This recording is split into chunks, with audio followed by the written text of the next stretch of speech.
जय जगन्नाथ सांग मैंने समय होता 5:30 बालकनी की आसला बेलू पूरा कलाहांडिया मेघ घोटी जाइला तो लगुला जमी पूरा वर्षा छेची देव पिहू आ पापा जाते फुल आनिया तो मु मन मन भावुली से काले ओदा होली कितु मत मेघ देखिए बहुत खुशी लगुला एंजय भी करुँगी मो बालकनी में पालंग शाग गुड़ाक टिके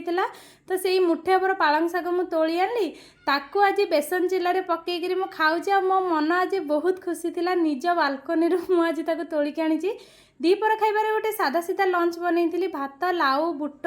आलूर डालमा ता सहित ये कांकड़ आलू भजा पांपड़ आंब संध्या बेला टाइम रे गजा मुग थिला तादरे काकुड़ी आउ लेंबू ता सहित कंचा लंका काटिक आनी खाइलु आमे खाइबु माने जहाँ भी खाऊ सान झील को एमती गोटे गिना चामच रे दबाटा पूरा बाध्य सी भी देखो केमती खाऊँ आ मुह को कैमेरा पड़ा को हसी दौची वीडियो भल लगी निहाती लाइक करी चैनल नुआ प्लीज सांग मैंने सब्सक्राइब।